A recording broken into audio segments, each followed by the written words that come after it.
I'm going to talk about a piece of legislation that we're working on right now that we really hope that the folks in this room, the organizations in this room can help support.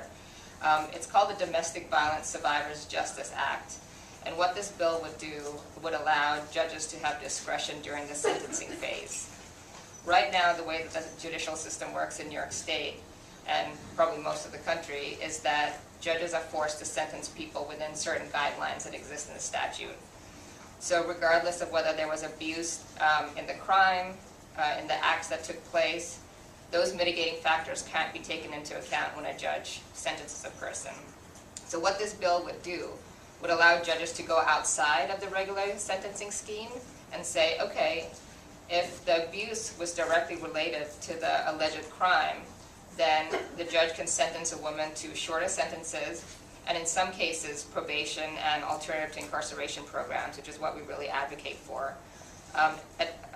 Alternatives to incarceration, or ATIs, I always have a hard time saying that, are very rare, and there's actually only one in the entire country that's focused specifically on survivors of abuse, and that's Steps to End Family Violence, where Sharon and Jasenia work, that you heard from yesterday. The second part of this legislation would be for our sisters who are still currently incarcerated. We can't forget about the women who are there, who are spending years, sometimes decades, in prison for protecting themselves. So the bill would allow incarcerated women and men who are survivors to apply to the courts for resentencing and hopefully come home sooner. The three eligibility factors for people to be able to either get home or get resentenced sooner is that you have to be a survivor of violence at the time that the crime was committed. The second factor is that the abuse has to be a significant contributing factor to the crime. And the third is that the judge has to find that sentencing a person under the regular guidelines would be unduly harsh. So this is our bill. This is our legislation. Why is it important? Well, right now there is an exception that exists in New York State. It's called the Jenna's Law exception. In 1998, under a very conservative governor, New York passed the Sentencing Reform Act, otherwise known as Jenna's Law. This made all violent crimes become determinate flat sentences. That means instead of having an indeterminate sentence of, say, 5 to 15 years or 15 years to life, you would get a flat sentence of 8 years or 10 years or 15 years. This was a way of punishing people who committed violent crimes. Recognizing that domestic violence survivors should be treated separately, treated differently, recognizing the mitigating factors, an exception was created which said that people convicted of violent crimes who were survivors of violence should get an indeterminate sentence. Unfortunately, this exception doesn't work. It's been woefully underused. In 2007, the New York State Sentencing Commission found that one person had been resentenced or had been sentenced under this DV exception, and he actually got longer than what he would have been able to get under the regular sentencing guidelines.